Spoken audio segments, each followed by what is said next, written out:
ಶಾಂತಿ ಶಾಂತಿ ಶಾಂತಿ. ಹರಿ ಓಂ. ಆಪ್ಯಾಯಂತು ಮಮಾಂಗಾನಿ ವಾಕ್ಪ್ರಾಣಚಕ್ಷುಶ್ರೋತ್ರಮಥೋ ಬಲಮಿಂದ್ರಿಯಾಣಿ ಚ ಸರ್ವಾಣಿ. ಸರ್ವಂ ಬ್ರಹ್ಮೋಪನಿಷದಂ ಮಾಹಂ ಬ್ರಹ್ಮ ನಿರಾಕುರ್ಯಾಂ ಮಾ ಬ್ರಹ್ಮ ನಿರಾಕರೋತು. ಅನಿರಾಕರಣಂ ಮೇಸ್ತು ತದಾತ್ಮನಿ ನಿರತೇಯ ಉಪನಿಷತ್ಸು ಧರ್ಮಾಃ ತೇ ಮಯಿ ಸಂತು. ಓಂ ಶಾಂತಿ ಶಾಂತಿ ಶಾಂತಿ. ಹರಿ ಓಂ. ಕೇನೇಷಿತಂ ಪತತಿ ಪ್ರೇಷಿತಂ ಮನಃ ಕೇನ ಪ್ರಾಣ ಪ್ರಥಮ ಪ್ರೈತಿಯುಕ್ತಃ ಕೇನೇಷಿತಾಂ ವಾಚಮಿಮಾಂ ವದಂತಿ ಚಕ್ಷುಶ್ರೋತ್ರಂ ಕಬುದೇವೋ ಯುನಕ್ತಿ. ಇದು ತಲವಕಾರದ ಮೊದಲ ಮಂತ್ರ. ಇದಕ್ಕೆ ತಲವಕಾರ ಅಂತ ಯಾಕೆ ಹೆಸರು ಬಂತು ಅನ್ನೋದನ್ನು ನಾವು ಚೂರು ಯೋಚನೆ ಮಾಡ್ಬೇಕು. ಆದ್ರೆ ಇವತ್ತು ಹೇಗೆ ಹೇಳಿದ್ರೆ ಯಾವ್ದು ತಲಕಾವೇರಿ ಉಪನಿಷತ್ತು ಅಂತ ಆಚಾರ್ಯರ ಹತ್ರ ಬಂದು ಯಾರೋ ಕೇಳಿದ್ರು, ನೀವು ಬರೆದ ತಲಕಾವೇರಿ ಉಪನಿಷತ್ತು ತುಂಬಾ ಚೆನ್ನಾಗಿತ್ತು ಅಂತ. ಅಂದ್ರೆ ನಮ್ಗೆ ಅದರ ಹೆಸರು ಕೂಡ ಇವತ್ತು ಅಪರಿಚಿತ ಆಗ್ಬಿಟ್ಟಿದೆ. ಪ್ರಸ್ತುತಃ ಋಷಿಗಳ ಹೆಸರು ಅಥವಾ ದೇವತೆಯ ಹೆಸರು ಅಥವಾ ಛಂದಸ್ಸಿನ ಹೆಸರು ಒಂದು ಮಂತ್ರಕ್ಕೆ ಬರುತ್ತೆ. ಇಲ್ಲಿ ಋಷಿಗಳ ಹೆಸರು ಬಂದಿದೆ. ವಾದ್ಯಕಾರರು ತಲವಕಾರರು ಅಂತ ಕರೀತಾರೆ. ಈ ತಲವಕಾರ ಉಪನಿಷತ್ತಿನ ಭಾಗ ಇವತ್ತು ಅಧ್ಯಯನದಲ್ಲಿ ಇದೆ. ಉಪನಿಷತ್ತು ಅಂದ್ರೆ ಅದರ ಬ್ರಾಹ್ಮಣಾದಿಗಳ ಅಧ್ಯಯನ ಇದೆ. ಅದು ಒಂದು ಪ್ರತ್ಯೇಕವಾಗಿ ಒಂದು ಶಾಖೆಯಾಗಿಯೇ ಸಾಮವೇದಿಗಳಲ್ಲಿ ಬಳಕೆಯಲ್ಲಿದೆ. ಆದ್ರೆ ಅದರ ಬಳಕೆಯನ್ನು ನಾನು ಹೇಳ್ತಾ ಇರೋದು ಲೋಕದಲ್ಲ. ಈ ಬರೀ ಸಾಮಶಾಖೆಯನ್ನೇ ಅಧ್ಯಯನ ಮಾಡುವವರ ಹತ್ರ ಅದರ ಕೃತಿ ಅಥವಾ ಅದಕ್ಕೆ ಸಂಬಂಧಪಟ್ಟ ಸಾಹಿತ್ಯಗಳ ಬಳಕೆ ಇದೆ. ಆದ್ರೆ ಅದು ನಾವು ಇವತ್ತು ಲೋಕದಲ್ಲಿ ಬಳಸ್ತಾ ಇಲ್ಲ. ಆದ್ರಿಂದಾಗಿ ಅದು ತುಂಬಾ ಅಪರಿಚಿತವಾದ ಒಂದು ಹೆಸರಾಗಿ ಉಳಿದಿದೆ. ಆದ್ರೆ ಶಾಸ್ತ್ರೀಯ ಪ್ರಾತಿಶಾಖ್ಯಗಳನ್ನು ಓದಿಕೊಂಡು ಬರುವಂತಹ ಮಂದಿಗೆ ಈ ಗ್ರಂಥದ ಪರಿಚಯ ಅತ್ಯಂತ ಚೆನ್ನಾಗಿ ಇದೆ. ಇಲ್ಲಿ ಇದು ಸಾಮವೇದಕ್ಕೆ ಸಂಬಂಧಪಟ್ಟ ಶಾಖೆ ಆದ್ರಿಂದ ಇದಕ್ಕೆ ಮಂತ್ರ ಆಪ್ಯಾಯಂತು ಮಮಾಂಗಾನಿ ವಾಕ್ಪ್ರಾಣಚಕ್ಷುಶ್ರೋತ್ರಮಥೋ ಬಲಮಿಂದ್ರಿಯಾಣಿ ಚ ಸರ್ವಾಣಿ ಸರ್ವಂ ಬ್ರಹ್ಮೋಪನಿಷದಂ ಮಾಹಂ ಬ್ರಹ್ಮ ನಿರಾಕುರ್ಯಾಂ ಮಾ ಬ್ರಹ್ಮ ನಿರಾಕರೋತ್ ಅನಿರಾಕರಣಮಸ್ತ್ವನಿರಾಕರಣಂ ಮೇಸ್ತು ತದಾತ್ಮನಿ ನಿರತೇಯ ಉಪನಿಷತ್ಸು ಧರ್ಮಾಃ ತೇ ಮಯಿ ಸಂತು ಅಂತ ಪ್ರಾರ್ಥನೆ ಮಾಡ್ತಾರೆ. ಮಮ ಅಂಗಾನಿ ಆಪ್ಯಾಯಂತು. ಭಗವಂತನಿಗಾಗಿ ನನ್ನ ಎಲ್ಲ ಇಂದ್ರಿಯಗಳು ಅವನಿಗಾಗಿ ಆಪ್ಯಾಯಮಾನವಾದ ಕಾರ್ಯವನ್ನು ಮಾಡ್ತಾ ಇರಲಿ. ಯಾವುದೆಲ್ಲ? ವಾಕ್ ಪ್ರಾಣ ಚಕ್ಷುಶ್ರೋತ್ರ. ಮಮಾಂಗಾನಿ ವಾಕ್ ಪ್ರಾಣ ಚಕ್ಷುಶ್ರೋತ್ರಮಥೋ ಬಲಮಿಂದ್ರಿಯಾಣಿ ಚ ಸರ್ವಾಣಿ. ಯಾವುದಂತ ಹೇಳಿ? ಸರ್ವಾಣಿ ಅಪಿ ಇಂದ್ರಿಯಾಣಿ ಆಪ್ಯಾಯಂತು. ಎಲ್ಲ ಇಂದ್ರಿಯಗಳು ಕೂಡ ನನಗಾಗಿ, ಪರಮಾತ್ಮನ ಪ್ರೀತಿಗಾಗಿ ಬಳಕೆಗಾಗಲಿ. ಸರ್ವಂ ಬ್ರಹ್ಮೋಪನಿಷದಂ. ಈ ಜಗತ್ತಿನಲ್ಲಿರುವಂತಹ ಎಲ್ಲವೂ ಕೂಡ ಪರಮಾತ್ಮನಿಂದ ತುಂಬಿರುವಂತದ್ದು. ಎಲ್ಲ ಪ್ರಪಂಚದ ಸಂಗತಿಗಳು ಕೂಡ ಅವನಿಗಾಗಿ ಇದೆ. ಬ್ರಹ್ಮ ಅವನೇನು ಅಂದ್ರೆ ಔಪನಿಷದಂ. ಅವನನ್ನ ನಾವು ಲೋಕದಲ್ಲಿ ತಿಳ್ಕೊಳ್ಳಿಕ್ ಸಾಧ್ಯ ಇಲ್ಲ. ಲೋಕದ ಟೆಕ್ಸ್ಟ್ ಬುಕ್ಗಳಿಂದ ಅರ್ಥ ಮಾಡ್ಕೊಳ್ಳಿಕ್ ಸಾಧ್ಯ ಇಲ್ಲ. ರಹಸ್ಯಮಯವಾದ ಪುರಾಣ ಭಾರತಗಳ ಮಾತುಗಳಿಂದಲೇ ಅವನನ್ನ ತಿಳ್ಕೊಳ್ಬೇಕು. ಅತ್ಯಂತ ಸೂಕ್ಷ್ಮವಾದ ಋಷಿಮುನಿಗಳು ಕಂಡಂತಹ ಉಪನಿಷತ್ತಿನ ಸಾಲುಗಳಿಂದಲೇ ತಿಳ್ಕೊಳ್ಬೇಕು. ಪಂಚರಾತ್ರಾದಿ ಆಗಮಗಳಿಂದ ಅವನನ್ನ ತಿಳ್ಕೊಳ್ಬೇಕು. ಹೊರತು ನಾವು ಅವನನ್ನ ತಿಳ್ಕೊಳ್ತೇವೆ ಅನ್ನೋದು ಅಸಾಧ್ಯ. ಮಾಹಂ ಬ್ರಹ್ಮ ನಿರಾಕುರ್ಯಾತ್ ನಾಹಂ ಬ್ರಹ್ಮ ನಿರಾಕುರ್ಯಾಂ. ನಾನು ಆ ದೊಡ್ಡ ತತ್ವವನ್ನ ತಿರಸ್ಕರಿಸುವ ಹಠ ಮಾಡುವುದಿಲ್ಲ. ಬ್ರಹ್ಮ ಅಂದ್ರೆ ದೊಡ್ಡದು. ಜ್ಞಾನದಲ್ಲಿ ಅತ್ಯಂತ ಹಿರಿತತ್ವವೆನಿಸಿದಂತಹ ಪರತತ್ವವನ್ನ ನಾನು ತಿರಸ್ಕರಿಸುವುದಿಲ್ಲ. ಇದು ಪ್ರತಿಜ್ಞೆ ಮಾಡುವುದು. ಯಾವಾಗ ನನಗೆ ಅದರ ತತ್ವದ ಬಗ್ಗೆ ಮುಖ್ಯ ಅಲ್ಲ, ನನ್ನ ಪ್ರತಿಷ್ಠೆ ಮುಖ್ಯ ಅಂತ ಆದಾಗ ಅದು ಸತ್ತೋಗ್ಬಿಡುತ್ತೆ, ಮಂತ್ರನೇ ಸತ್ತೋಗುತ್ತೆ ನಮ್ಮ ಮುಂದೆ. ನನಗೆ ಸತ್ಯ ಮಾತ್ರ ಬೇಕು, ಅದು ಹೇಗಿದ್ರು ನಾನು ಸ್ವೀಕಾರ ಮಾಡ್ತೇನೆ, ನನಗೆ ಎಷ್ಟೇ ಕಷ್ಟ ಆದ್ರೂ ಕೂಡ ನಾನು ಅದನ್ನು ಒಪ್ಕೊಳ್ಳುತ್ತೇನೆ ಅಂತ ಈ ಪ್ರತಿಜ್ಞೆ ಇದ್ರೆ ಮಾತ್ರ ಆ ಮಂತ್ರ ನಮ್ಮ ಮುಂದೆ ತೆರ್ಕೊಳ್ಳುತ್ತೆ. ಮಾಹಂ ಬ್ರಹ್ಮ ನಿರಾಕುರ್ಯಾಂ, ನಾನು ಯಾವತ್ತೂ ಕೂಡ ಪ್ರಪಂಚದ ಅಸ್ತಿತ್ವದಲ್ಲಿರುವ ರೀತಿ ನೀತಿಗಳನ್ನ ತಿರಸ್ಕರಿಸುವುದಿಲ್ಲ. ಅದು ಹೇಗಿದೆಯೋ ಒಪ್ಕೊಳ್ತೇನೆ. ಸೃಷ್ಟಿ ಹೀಗಾಗ್ಬೇಕಾಗಿತ್ತು, ಮೊದ್ಲು ಅದನ್ ಮಾಡ್ಬೇಕಿತ್ತು, ಮೊದ್ಲು ಇದನ್ ಮಾಡ್ಬೇಕಿತ್ತು, ಹಾಕಿ ಮಾಡಬಾರ್ದಿತ್ತು. ನಮ್ಗೆ ಕೆಲವು ಅಭಿಪ್ರಾಯ ಇರಬಹುದು, ಅದನ್ನ ನಾವು ತಿಳ್ಕೊಳ್ಳುವ ದೃಷ್ಟಿಯಿಂದ ಬೇಕಾದ್ರೂ ಚರ್ಚೆ ಮಾಡಬಹುದು.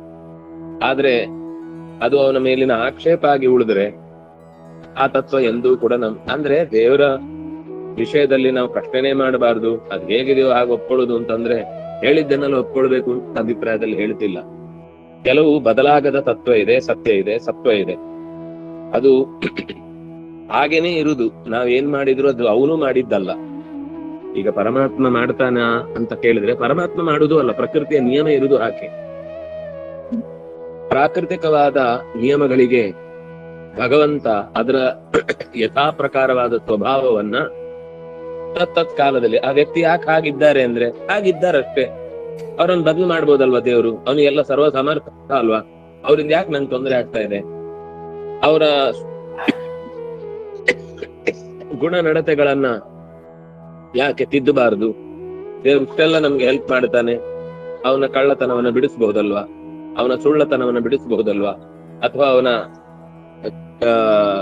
ಇನ್ನೊಬ್ಬನನ್ನ ಅಸಖ್ಯವಾಗಿ ಚಿತ್ರಿಸುವಂತಹ ಸ್ವಭಾವವನ್ನ ಬದಲಾಯಿಸಬಹುದಲ್ವಾ?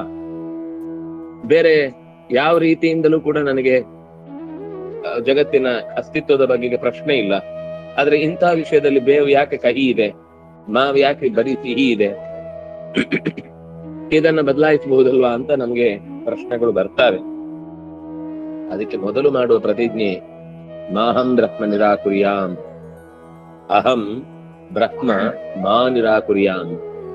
ಎಂದಿಗೂ ನಾನು ಪರತತ್ವವನ್ನ ಅಲ್ಲಗಳೆಯಲಾರೆ.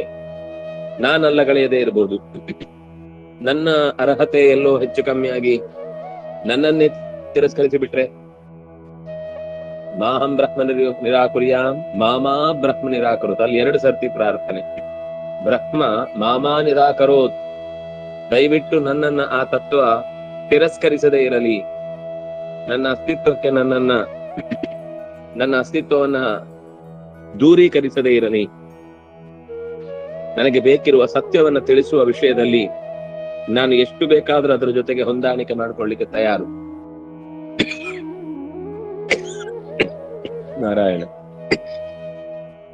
ಮಾಮಾ ಬ್ರಹ್ಮ ನಿರಾಕರೋತ್ ಅನಿರಾಕರಣಂ ಅಸ್ತು,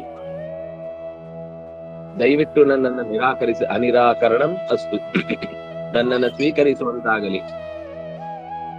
ಅನಿರಾಕರಣಂ ಮೇ ಅಸ್ತು ತದಾತ್ಮನೆ ನಿರತೇಯ ಉಪನಿಷತ್ಸು.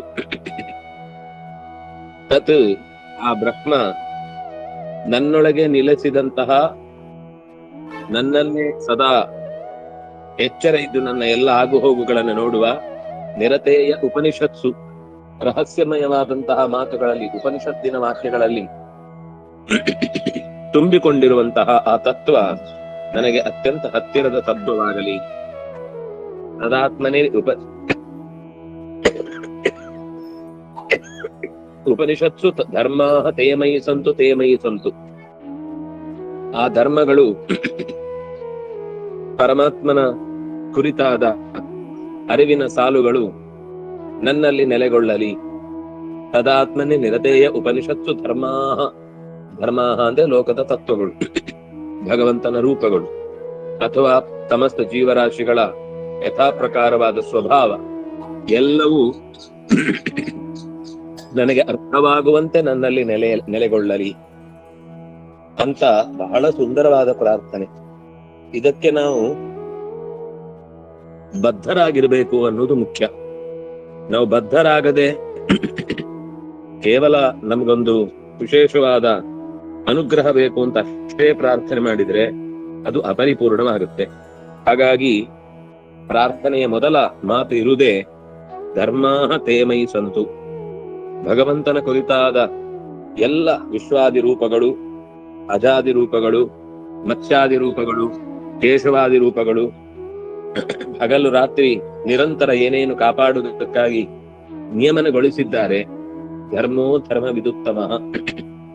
ಧರ್ಮದ ದಾರಿಯಲ್ಲಿ ನನ್ನಲ್ಲಿ ನೆಲೆಗೊಳ್ಳುವಂತೆ ನನ್ನ ನಡೆ ನುಡಿಗಳನ್ನು ಶುದ್ಧಿಗೊಳಿಸಲಿ. ನನ್ನ ಮಾತಿನಲ್ಲಿ ಯಾರಿಗೂ ಹಾನಿಯಾಗದಿರಲಿ. ನನ್ನ ಕೃತಿಯಿಂದ ಯಾರಿಗೂ ನೋಯದಿರಲಿ. ನನ್ನ ಮನಸ್ಸಿನಲ್ಲಿ ಯಾರಿಗೂ ಕೆಡುಕು ಚಿಂತಿಸದಿರಲಿ. ಇದು ಧರ್ಮ. ಧರ್ಮ ಅಂದ್ರೆ ಯಾವುದು ಅಂದ್ರೆ ನಮ್ಮ ಮಾತು, ನಡೆ, ನುಡಿ, ಮನಸ್ಸಿನ ಭಾವನೆ ಇದ್ಯಾವತ್ತೂ ಯಾರಿಗೂ ಹಾನಿ ಮಾಡುವಂತದ್ದಾಗಿರಬಾರದು. ಅವ್ರು ಎಷ್ಟೇ ಕೆಟ್ಟವರಾದ್ರೂ ನಾವು ಹಾನಿ ಮಾಡುವುದಲ್ಲ. ಈಗ ಅರ್ಜುನನಿಗೆ ಯುದ್ಧ ಮಾಡು ಅಂತ ಹೇಳುವಾಗ ನಿನ್ನ ಇಚ್ಛಾದ್ವೇಷಗಳನ್ನ ಬಿಟ್ಟು ಮಾಡು ಅಂತ ಹೇಳ್ತಾನೆ. ಯಾವಾಗ ನಾವು ಇಚ್ಛಾದ್ವೇಷಗಳಿಂದ ಕೂಡಿ ಮಾಡುತ್ತೇವೆ ಅದು ಧರ್ಮ ಆಗುದಿಲ್ಲ, ಅದು ಅಧರ್ಮ ಆಗ್ಬಿಡುತ್ತೆ.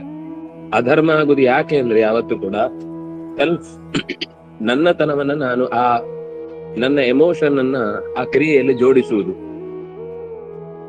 ನಾವು ಜೋಡಿಸಬಹುದಾದ ಎಮೋಷನ್ ಯಾವುದು ಅಂದ್ರೆ ಒಂದೇ, ಒಂದು ಪ್ರೀತಿ ಮಾತ್ರ.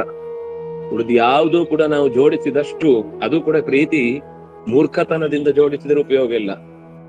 ಅದು ಜ್ಞಾನಪೂರ್ವಕವಾಗಿ ಭಗವಂತನಲ್ಲಿ ಸರ್ವ ಸಾಮರ್ಥ್ಯವನ್ನ ಪರಿಗಣಿಸಿ ಜೋಡಿಸಿದ್ರೆ ಮಾತ್ರ ಅದು ಧರ್ಮ ಆಗುತ್ತೆ.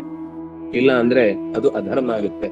ಅಂತ ಅಧರ್ಮದ ದಾರಿಯಿಂದ ನನ್ನ ದೂರ ಇಟ್ಟು ತೇ ಧರ್ಮ ಮೈ ಸಂತು. ಮೈ ಸಂತು ಅಂದ್ರೆ ನನ್ನಲ್ಲಿ ಸರ್ವದಾ ನೆಲೆಗೊಳ್ಳಲಿ. ಯಾವಾಗ್ಲೂ ನನ್ನಲ್ಲಿ ಅಂತ ಭಾವನೆಗಳನ್ನು ಹುಟ್ಟು ಹಾಕಲಿ. ವ್ಯಕ್ತಿಗತವಾಗಿ ನನಗೆ ಯಾವುದೇ ವಸ್ತುವನ್ನಾಗಲಿ, ಪ್ರಾಣಿಯನ್ನಾಗಲಿ ಅಥವಾ ಜೀವಿಯನ್ನಾಗಲಿ ಅಪ್ಪಿಕೊಳ್ಳುವ ಅಥವಾ ಹಚ್ಚಿಕೊಳ್ಳುವ ಅವಶ್ಯಕತೆ ಇಲ್ಲ.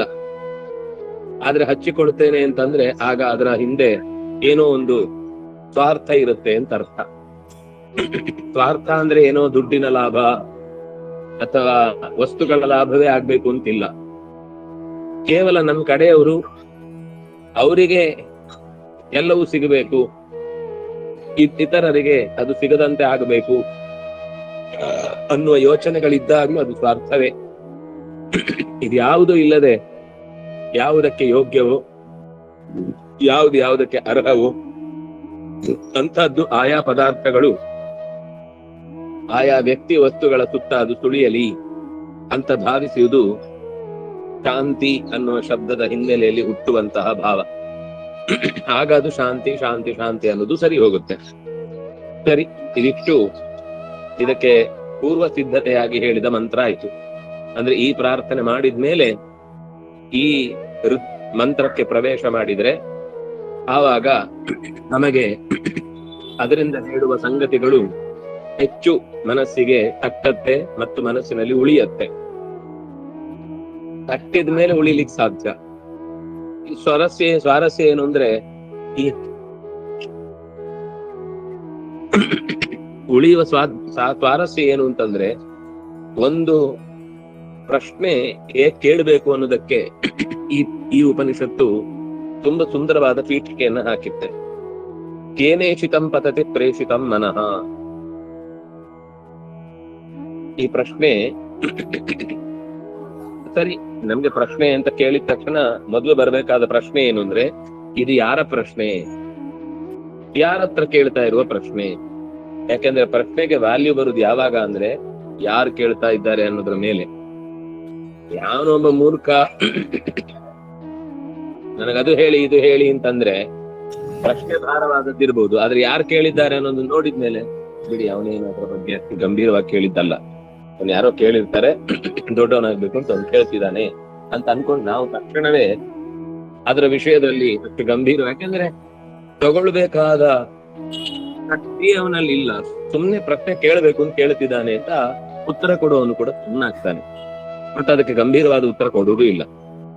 ಆದ್ರೆ ಯಾರು ಪ್ರಶ್ನೆ ಕೇಳಿದ ಅತ್ಯಂತ ಚಿಕ್ಕದಾಗಿದ್ರು, ಯಾರೋ ದೊಡ್ಡವ್ರು ಕೇಳ್ತಾ ಇದ್ದಾರೆ ಅಂದ್ರೆ ಆವಾಗ ಅದರ ಹಿನ್ನೆಲೆನೆ ಬೇರೆ ಆಗಿರುತ್ತೆ. ಓ, ಅವ್ರು ಕೇಳ್ತಿದ್ದಾರೆ ಅಂದ್ರೆ ಇದರ ಹಿಂದೆ ಇನ್ನೂ ಅನೇಕ ಸಂಗತಿಗಳಿವೆ. ಇವ್ರು ಇಷ್ಟಕ್ಕೆ ಕೇಳ್ತಾರೆ, ಇಷ್ಟು ಕೇಳೋದಾದ್ರೆ ಅವ್ರಿಗೆ ಗೊತ್ತಿದೆ. ಎಷ್ಟೋ ಸರ್ತಿ ಇಂತಹದ್ದನ್ನ ನಾವು ಪುರಾಣಗಳಲ್ಲಿ ನೋಡ್ತೇವೆ. ನಾರದ್ರು ಕೇಳ್ತಾರೆ ಅಂದ ತಕ್ಷಣ ಅಲರ್ಟ್ ಆಗ್ಬಿಡ್ತಾರೆ ದೇವತೆಗಳು. ಓ, ಇದನ್ನ ಇವ್ರು ಕೇಳ್ತಿದ್ದಾರೆ ಅಂದ್ರೆ ಇದ್ರ ಹಿಂದೆ ಏನೋ ದೊಡ್ಡದಿದೆ. ಹಾಗಾಗಿ ಇಲ್ಲಿ ಯಾರು ಪ್ರಶ್ನೆ ಕೇಳಿದ್ದು, ಯಾರಿಗೆ ಕೇಳಿದ್ದು ಅನ್ನೋದು ದೊಡ್ಡ ಪ್ರಶ್ನೆ. ಇದಕ್ಕೆ ಯಾರು ಉತ್ತರ ಕೊಟ್ಟಿಲ್ಲ. ಪೂರ್ವಾಚಾರ್ಯರು, ಪೂರ್ವ ವ್ಯಾಖ್ಯಾನಕಾರರು, ಮಧ್ವಾಚಾರ್ಯರು ಒಬ್ಬರೇ ಇದಕ್ಕೆ ಸುಂದರವಾದ ವ್ಯಾಖ್ಯಾನ ಕೊಟ್ಟದ್ದು. ಇದು ಯಾರ ಪ್ರಶ್ನೆ? ಮತ್ತೆ ಸ್ವಾರಸ್ಯ ಏನು ಅಂದ್ರೆ, ಇದು ಯಾರು ಕೊಟ್ಟು ನಿಮ್ಗೆ ಈಗ ಗೊತ್ತಾದ್ರೆ ಈ ಯಾರ ಪ್ರಶ್ನೆ ಅಂತ, ಈ ಪ್ರಶ್ನೆಗೆ ಇನ್ನಷ್ಟು ಬಲ ಬರುತ್ತೆ, ಈ ಪ್ರಶ್ನೆಗೆ ಇನ್ನೂ ಸ್ವಾರಸ್ಯ ಹುಟ್ಟುತ್ತೆ. ಈ ಪ್ರಶ್ನೆ ಬಹುಶಃ ಸಾರ್ವಕಾಲಿಕ ಪ್ರಶ್ನೆ ಹೌದು ಅಂತ ನಮಗೆ ಆಮೇಲೆ ಅನ್ಸುತ್ತೆ. ಉಪನಿಷತ್ತಿನಲ್ಲಿ ಈ ಪ್ರಶ್ನೆ ಯಾಕೆ ಕೇಳಿದ್ರು ಅಂತ ಗೊತ್ತಾಗುತ್ತೆ. ನಮಗೂ ಬಂದಿರಬಹುದು, ಆದ್ರೆ ಅದನ್ನೆಲ್ಲ ನಾವು ಉಪನಿಷತ್ತಿನಲ್ಲಿ ದಾಖಲೆ ಮಾಡ್ಲಿಕ್ಕೆ ಆಗುದಿಲ್ಲ. ಆದ್ರೆ ಉಪನಿಷತ್ತು ಇದನ್ನು ದಾಖಲೆ ಮಾಡಿದೆ ಅಂದ್ರೆ ಇದರ ಹಿನ್ನೆಲೆ ಎಷ್ಟು ದೊಡ್ಡದಿದೆ ಅನ್ನೋದು ನಮಗೆ ಯಾರು ಕೇಳ್ತಾ ಇದ್ದಾರೆ ಅನ್ನೋದ್ರ ಮೇಲೆ ಮತ್ತಷ್ಟು ಆ ಪ್ರಶ್ನೆಗೆ ಬಲ ಬರುತ್ತೆ, ಬೆಲೆ ಬರುತ್ತೆ. ಆ ಮಾತುಗಳ ಹಿನ್ನೆಲೆಯನ್ನು ನಾವು ಮುಂದೆ ಆಚಾರ್ಯರ ಭಾಷ್ಯದಲ್ಲೇ ನೋಡ್ಬೇಕು. ಆ ಭಾಷ್ಯ ನೋಡುವ ಸಂದರ್ಭದಲ್ಲಿ ಇದರ ಇನ್ನಷ್ಟು ವಿವರಣೆಯನ್ನ ಅರ್ಥ ಮಾಡಿಕೊಳ್ಳೋಣ ಅಂತ ಹೇಳ್ತಾ ಇವತ್ತಿನ ಈ ಚಿಂತನೆಯನ್ನು ಮುಕ್ತಾಯ ಮಾಡೋಣ. ಶ್ರೀ ಹರಿಪ್ರಿಯತಾಂ ಶ್ರೀ ಕೃಷ್ಣಾರ್ಪಿತವಸ್ತು.